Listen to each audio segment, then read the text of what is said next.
بسم اللہ الرحمن الرحیم والصلاة والسلام علی خاتم النبیین وعلی آلہ وصحبہ اجمعین۔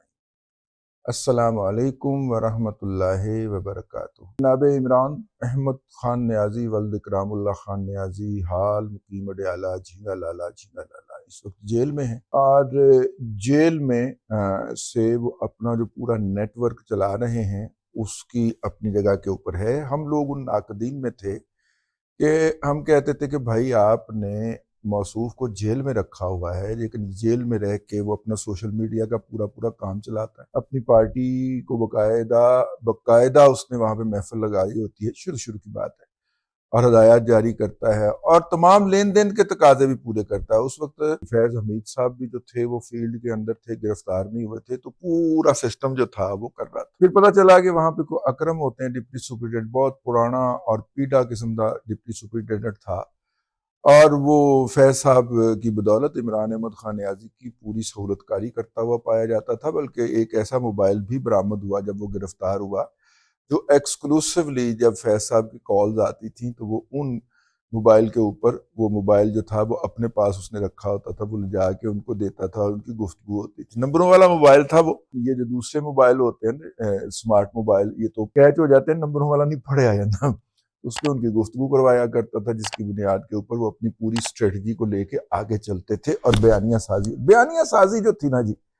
پھر بھی ختم ہونے کا نام نہیں لے رہی تھی۔ سوشل میڈیا کے اوپر دھڑا دھڑ عمران احمد خان نیازی ہو رہا تھا، تو پھر اس کے اوپر جو ہے وہ جمع تفریق کی گئی کہ یہ کیسے ہو رہا ہے۔ تو پتہ چلا کہ جناب جب جاتی ہیں خاتون علیمہ خان صاحبہ، تو یہ وہاں سے پوچھ کے آتی ہیں اور واپس آ کر یہ بتاتی ہیں کن کو، جبران الیاس اینڈ کمپنی کو، اور وہ تو کر کے شروع ہو جاتے ہیں، ٹھیک ہے۔ اچھا جی، علیمہ خان صاحبہ کی ملاقات کو مشکل بنا دیا گیا۔ جب وہ جاتی تھیں، وہ باہر آتی تھیں، تو عمران احمد خان نیازی صاحب کا جو ٹویٹر ہینڈل ہے وہ زہر اگلنا شروع کر دیتا تھا، اور جب وہ نہیں جا پاتی تھی تو وہ زہر نہیں اگلتا تھا، تو لوگ بڑے مطمئن ہو گئے کہ اچھا اس کا مطلب ہے ہم نے مکو ٹھاپ دیا ہے۔ پھر ایک دم پھر ان کا ٹویٹر ہینڈل جو تھا وہ ایکٹیو ہو گیا، اور ایکٹیو ہو کے تو پتہ چلا کہ وہ ٹویٹس آنا شروع ہو گئے، تو پتہ چلا کہ جناب اس کا مطلب ہے علیمہ کے علاوہ اور بھی کوئی ہے۔ پھر کوئی 3 کے قریب جرنلسٹ جو تھے وہ ٹریک پہ آئے، بلکہ ٹریپ میں آ گئے، اور ان سے پتہ چلا کہ جناب اچھا اب پیغام رسانی کا کام جو ہے یہ موصوفین کرتے ہوئے پائے جا رہے ہیں۔ تو یہ ہے جی اصل کہانی، لیکن اصل کہانی تو یہ ہے ہی نہیں۔ اصل کہانی تو میں تو شروع کرنی سی بیک گراؤنڈ۔ اچھا، یہ جو علیمہ باجی جو ہیں، یہ جب باہر آتی تھیں، بتایا یہ جا رہا ہے، ذرائع کے حوالے سے یہ دعویٰ کیا گیا ہے، بتایا یہ گیا ہے کہ علیمہ باجی جو ہیں وہ باہر آ کر اپنے صاحبزادگان کو یہ گفتگو بتاتی تھیں، اور پھر بعد میں ان میں سے ایک جو تھا جو کہ شہریز ہے وہ ان کے ساتھ شریک بھی ہو گیا، اور شریک مطلب کہ یعنی کہ جانا آنا یہ وہ سارا کچھ یہ بھی، اور شیر شاہ جو ہے وہ بھی، یہ جو ہیں یہ ان کے ساتھ شریک ہو گئے اس پورے گفتگو کے اندر۔ یہ ساری گفتگو لیک کرنی ایتھوں تک بھی اداروں نے کہا کہ اوکے کوئی گل نہیں، ماں دے نال پتر نہیں چلن گے تو ہور کون چلن گے اپنے ماموں کو رہا کروانے کے لیے، اگر بھانجے نہیں جائیں گے تو کون جائیں گے۔ پھر جناب آ گیا مئی کی جنگ کے اندر پی ٹی آئی نے کھل کے، ہماری حکومت جو مرضی کہتے پھری، ٹھیک ہے نا جی، باقی لوگ جو مرضی کہتے پھرے، کھل کے جناب انڈین بیانیہ کا ساتھ دیا، اور فوج کی نفرت کے اندر وہ تمام حدود پار کر گئے۔ ہماری فوج اور حکومت جو ہے وہ شرم و شرمی نہیں بتاتے، جس طرح آپ دیکھیں نا 250 مقامات پہ حملے ہوئے، اور فوج نے صرف میرا خیال ہے کہ درجن 2 درجن کا دعویٰ کیا کہ جی وہاں پہ حملے ہوئے، حالانکہ 250 جگہ کے اوپر حملے ہوئے، ٹھیک ہے نا۔ کیوں؟ کیونکہ اس کے لیے بھی تو تانا مینا ہے نا کہ آپ اتنی بڑے فوجی ادارہ ہیں اور اتنے آپ کے پاس لوگ ہیں، اور اس دن جناب ساری عوام آپ کے خلاف کھڑی ہو گئی، تو ان کو بھی تو تانا پڑتا ہے نا، تو وہ پھر نہیں بتاتے۔ اسی لیے پاکستان حکومت ہے وہ بھی اسی رویے کے تحت کہ اگر ہم یہ کہیں گے سارے کے سارے اس دن انڈیا کے بیانیے کے ساتھ کھڑے تھے تو انڈیا کی تو جیت کا اعلان کر دیا ہم نے، تو وہ نہیں بتاتے۔ لیکن ہم بینگ اے کمپیٹیٹر جو کہ دوسری طرف لڑ رہے تھے، جنہوں نے سر ڈایا ہوا تھا وہاں پہ، ٹھیک ہے نا، سر دیا ہوا تھا جنہوں نے وہاں پہ، جن کے یوٹیوب چینل بین ہو گئے، جن کا ٹویٹر ہینڈل بین کر دیا انڈیا میں مودی صاحب نے بڑی محبت کی خاکسار کے ساتھ، ورنہ تو اہل پاکستان نے ہمیں اور پاکستان کے اداروں نے ہمیں کہاں وہ بے وطن ماننا تھا۔ وہ تو مودی صاحب نے کہا کہ یہ ہیں آپ کا مقدمہ لڑنے والے، تو انہوں نے ہمارا ٹویٹر ہینڈل بھی بند کر دیا۔ ان کی بڑی مہربانی، مودی صاحب آئندہ بھی ایسی محبتیں کرتے رہا کریں تاکہ یہ گھر والوں کو پتہ چلے کہ ہم بار کام کے آدمی ہیں، آپ کو ہماری تکلیف پہنچتی ہے۔ تو خیر، میں عرض یہ کر رہا تھا کہ یہ انہوں نے جو تھا، یہ دونوں موصوفین جو تھے یہ جا کے ادھر اس بیانیے کے ساتھ کھڑے ہو گئے۔ ایک صاحب ہیں جی، ان کا اگر کوئی ویڈیو جو ہے وہ ہم چلا پائیں، اگر اس کا کوئی وہ نہ آیا، عبدالصمد ان کا نام، عبدالصمد نامی جو یہ غلیظ آدمی ہے، یہ جنگ کے ان دنوں کے اندر انڈین چینل کے اوپر بیٹھ کر پاکستان فوج کو اور پاکستان کی موجودہ حکومت کو اس نسل کی بکواس اس نے کی ہے، اس نسل کی گالی بکی ہے۔ آپ اور کسی فورم پہ جا کے بکلے یار، آپ سوشل میڈیا پہ بکلے، وہاں پہ تو آپ 24/7 365 بکواس کرتے ہو نا، تو وہاں پہ کر لو، لیکن نہیں، وہ انڈین کے ساتھ بیٹھ کے انڈین چینل کے اوپر جو تھا ان کا ہم زبان ہو کے گالیاں بکتا رہا۔ اب عبدالصمد جو ہے وہ بیرون ملک ہے، اور ظاہر ہے کہ وہیں سے کہیں انڈیا گیا ہوگا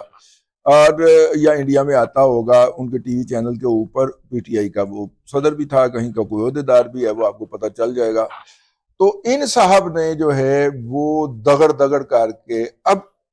عبدالصمد کے ساتھ پاکستان کے اندر کسی کا رابطہ تھا تو وہ علیمہ باجی کے دونوں صاحبزادگان کا رابطہ تھا۔ وہ کہہ رہا تھا کہ میں ادھر سے کام اٹھا کے رکھ رہا ہوں، آپ ادھر سے کام اٹھا کے رکھو۔ یہ وہی علیمہ باجی ہے نا جس نے کہا تھا کہ یہ جناب نورا کشتی چل رہی ہے اور ادھر سے تو کچھ ہو نہیں رہا، یہ تو بم بیچ کے کھا گئے ہیں۔ وہ پاکستان کو دونوں طرف سے انڈیا کا بیانیہ نا، پاکستان نے وہ جو ہے وہ کیا نام ہے جی اس کا، زیلنسکی والا ملک، ہاں، اس کو جناب بم بیچے ہیں تاکہ پاکستان جو ہے اس کے روس کے ساتھ بھی تعلقات خراب ہوں اور امریکہ کے ساتھ بھی تعلقات خراب ہوں، کیونکہ امریکہ نے کہنا وہ بارو باری ساڑھے تو بارو باری تسی دیہڑی لا گئے۔ حالانکہ ہم نے وہ بم کبھی بھی یوکرین کو نہیں دیے، ہاں یوکرین نام یاد آ گیا، یوکرین کو نہیں دیے، بلکہ ہم نے تو امریکہ کو واپس کیے تھے۔ تو امریکہ نے آگے یوکرین کو سپلائی کرے یا کسی کالے چور کو سپلائی کرے، ہمیں کیا ہے۔ لیکن یہ جو دونوں صاحب، اب آپ کو سمجھ لگ گئی ہے، اداروں نے پورے ثبوت اکٹھے کیے، ثبوت اکٹھے کرنے کے بعد پھر اس کے اوپر تحقیقات ہوئی، اور تحقیقات کرنے کے بعد جب وہ اس قابل پہنچ گئے کہ ہم ان ثبوتوں کو عدالت میں پیش کر سکتے ہیں، تو پھر ان دونوں بھائیوں کی اوپر تلے گرفتاری ڈالی گئی۔ یہ وہی علیمہ باجی ہیں جن کے بارے میں ان کے اپنے رشتہ دار یہ الزام لگایا کرتے تھے کہ جناب ان کی اسٹیبلشمنٹ کے ساتھ سیٹنگ ہے اور ان کے بچوں کو اس لیے گرفتار نہیں کیا جا رہا، حالانکہ جو پینٹ لہرائی گئی ہوا میں وہ اللہ کے تو علیمہ باجی کے صاحبزادے نے پکڑائی تھی، جس کو باہر جانے کی اجازت دے دی گئی اور وہ باہر بھاگ بھی گیا اور کافی دیر وہاں پہ بھگوڑا رہ کے واپس آیا۔ اب مسئلہ یہ ہے کہ اس پہ علیمہ باجی کی بہن نے کہا کہ پینٹ لہرانے سے کیا ہوتا ہے، پینٹ بھی تو ہمارے پیسوں کی بنی ہوئی ہے۔ بی بی میں عرض نہیں کرنا چاہ رہا تھا، آپ میری محترم ہمشیرہ کی طرح ہے، لیکن میں آپ کو جواب تو میرے پاس بہت ستھرا ہے کہ آپ یہاں ہو سکتا ہے کہ پینٹ یا شلوار کا کوئی مسئلہ نہ ہو، ہمارے ہاں تو یہ گالی ہے،